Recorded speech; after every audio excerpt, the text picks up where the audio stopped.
All right, hello everyone. My name is Dyana Florentina Naibaho. You can call me Diana, and my student number is 2201817. And now I'm going to explain about noun clause.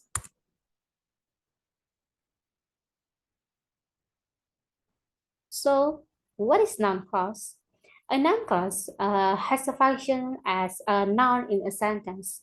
Just like a noun, it may be used as a subject, object of verb, object of a preposition, and complements. And a noun clause are often used after several verbs like here. You can see there are several verbs that often use noun clause. And in here, you can see the example of sentences that contains about noun clause based on its functions. One of them as a subject, the sentence is that the job market is changing is obvious. We can see that the job market is a noun clause in this sentence. Okay. When you are learning about noun clause, you will find that it divided into 5 parts. The first one is clause with that reported speech. The second one is clause with embedded question. The third one is statements and requests of agency. The fourth one is clauses as subjects of sentences, and the last one is reduction of noun clause to infinitive phrases. So we are going to the first one is clause with that reported speech. But before I'm going to explain about the main topic, I will explain about the difference between quotation and reported speech. So quotations are the exact words that a person has used to say something. A quotation appears within quotation marks, and a comma normally precedes or follows it. For example, someone once said, work is what you do until you go home at night. We can see this sentence. The sentence right with quotation marks, and before the quotation mark, there is a comma. While reported speech tells the ideas but not necessarily the exact words of the original speaker. Reported speech doesn't normally require commas or quotation marks. For example, someone once said that work is what we all do until we go home at night. So in this sentence, there is no quotation marks and there is no comma. And we can see that the writer add that in these sentences.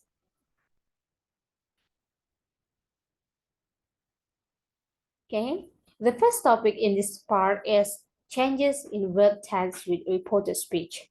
So the verb in the main clause determines whether or not the verb shift tenses in the noun clause that follows. And in some cases, the shifts can be optional, especially if the information is still true at the moment of speaking, but the changes must be consistent. And the use of that is also optional in several sentences, in these sentences. We can see there is the two examples. The first is Chris is at home, changed to become Susan said that Chris was at work. And the second is he come home very late, changed to become she said that he had come home very late. We can see in these sentences using present, and in this using past, because when this because these two sentences have a different time. So he come home very late.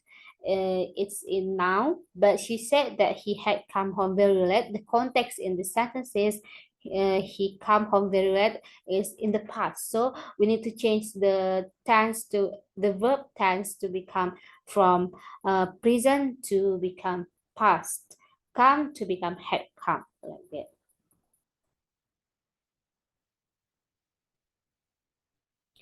Okay, the second topic is changes in modal auxiliaries with reported speech. Can, may, must, or referring to need and will shift to past forms. We can see the first example. And can help Chris change to become Susan said that and could help Chris. So can in this sentence, this is the present, but when we are going to change auxiliary with reported speech, we need to change can to become past form is could. So this is why and can have Chris changed to become Susan said that and could have Chris. And then could, might, ought to, should, would, and all perfect models do not change. And when must express probability, it does not change. We can see the second and the last one example. Alex could have. Carol said Alex could have. There is no change between the auxiliaries in the sentences. And Camila must be tired. Joe said Camila must be tired. There is no changing. Okay. The second is changes in pronouns and adjective. So pronouns, the first is pronouns and demonstrative adjective. In reported speech, some pronouns and demonstrative adjectives like this and this change to show the correct relationship by person, time, and place. For example, I would like you to help change to become Susan said that she would like me to help them. We can see there is change pronoun in here, like I changed to become she, and you change to become me, and we add them in here. And the second one is these pages need to be corrected. Change to become she said that those pages needed to be corrected. This in the first and change to become those in the second.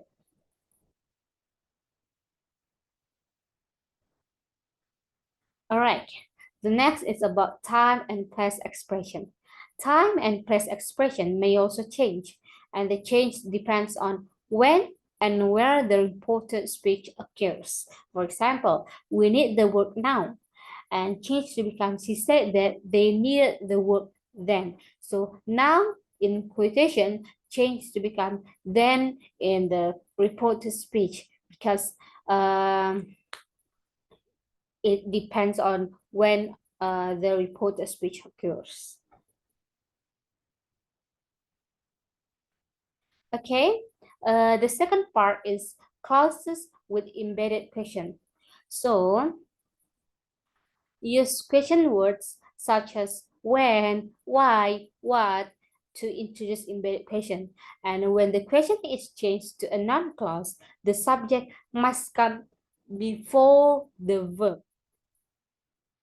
And the auxiliary verbs used to make questions or not used in the noun clause. We can see the example.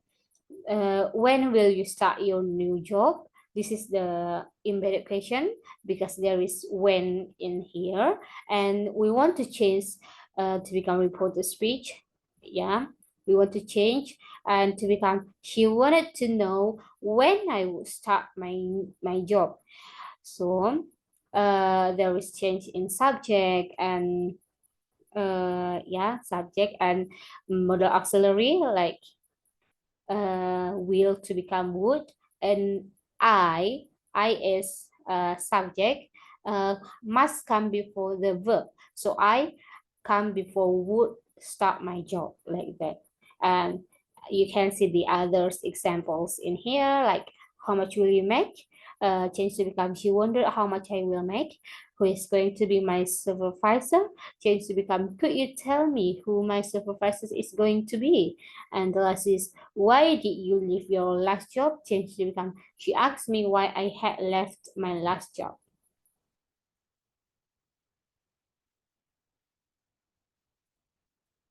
The second topic is about clause with if and whether. The first is we will discuss about if. So if is used in conversational English and informal English, and if often implies there is a yes or no answer. Like, do you have any job openings? Change to become I asked if they had any job openings. So we can see if in here. It often implies there is a yes or no. So we use if when we want to ask about the answer Is it the answer yes or no, like that, like this? Do you have any job openings? Change to become I ask if they had any job openings. If you have, you can answer yes, or if you don't, you can answer no. And the second is whether is preferred in formal English, and it implies choice among alternatives rather than strict yes or no decision. For example, do I need an appointment? Change to become I would like to know whether or not I need an appointment. So whether have the same meaning with yes or no. We can change yes or no to become whether.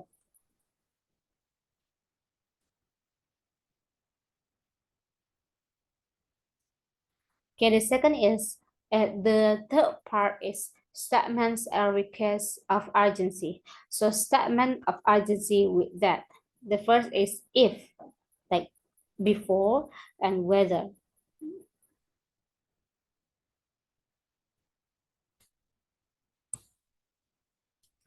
And the second point is urgent, urgent request with that.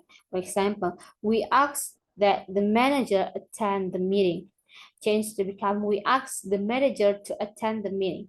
So there is changes in the sentences. The first one is in the first sentence, we ask that the manager attend the meeting. While in the second, we ask that in the second sentence is removed. So we ask the manager, and we need to um, to add the infinitive form is to, and followed by verb. So the first sentence changed to become we ask the manager to attend the meeting.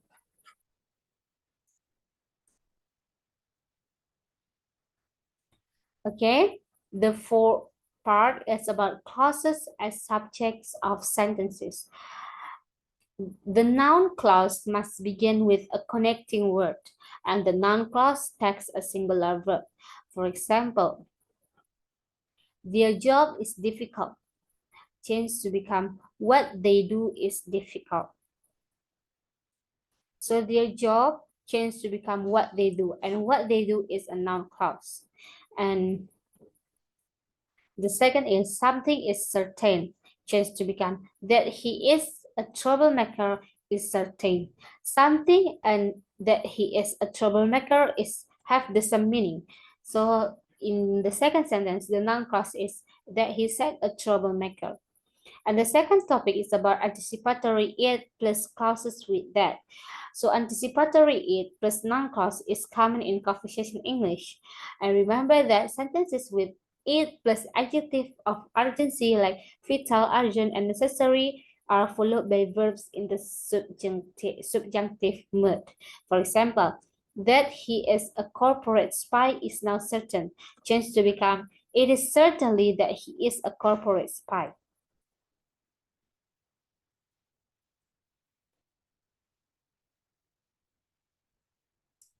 And the last part is reduction of noun clause to infinitive phrase.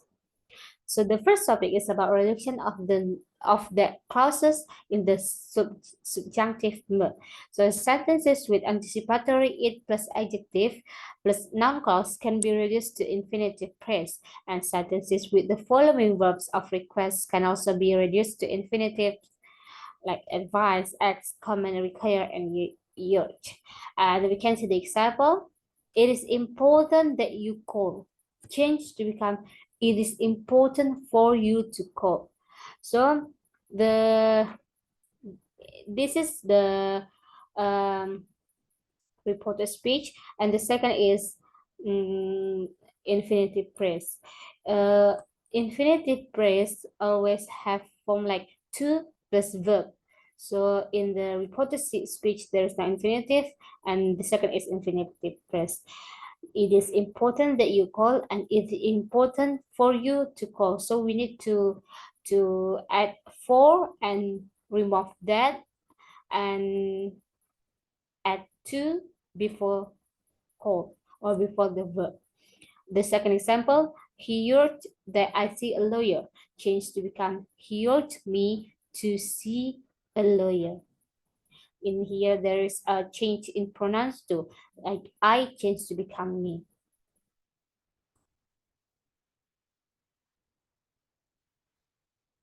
The second topic is about reduction of command. The verb say doesn't take a noun or pronoun before either a noun clause or an infinitive.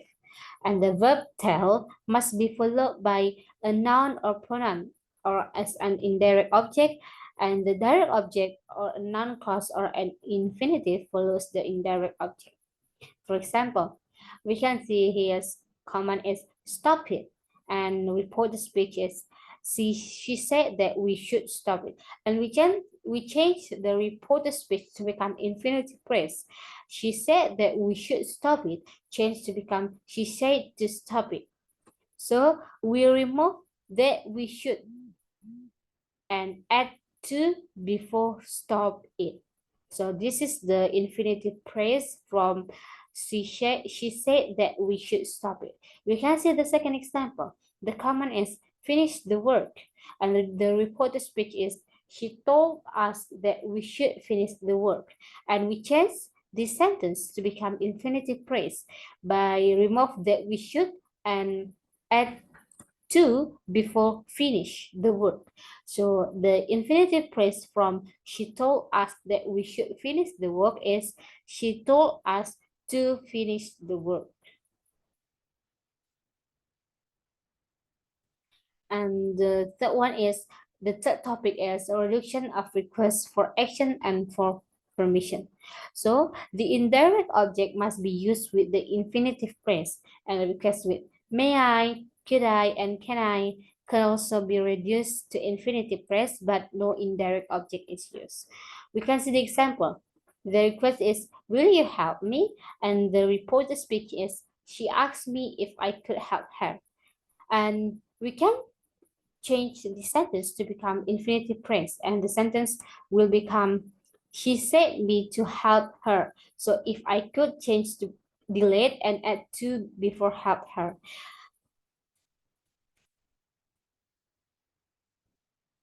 And the last is the reduction of embedded question. In reduced yes or no questions, whether or not is always used in an infinitive phrase. And with embedded information questions, question word like a question word such as what, when, which, and etc. is always used with the infinitive phrase. We can see the example. The question is, should I come early? And the reported speech is, Jay asks if he should come early. And we can change the sentence to become infinitive phrase. And the sentence will become, Jay asks whether to come early. So if he should, change to become whether to. And we can see the second example. The question form is, which pages should I read? And the reported speech form is, I asked her which pages I should read. And we can change this sentence to become infinitive phrase, and the sentence will become, I asked her which pages to read. So we remove I should and change to become to in the infinitive phrase. Okay, that's all the explanation about noun clause. Thank you very much.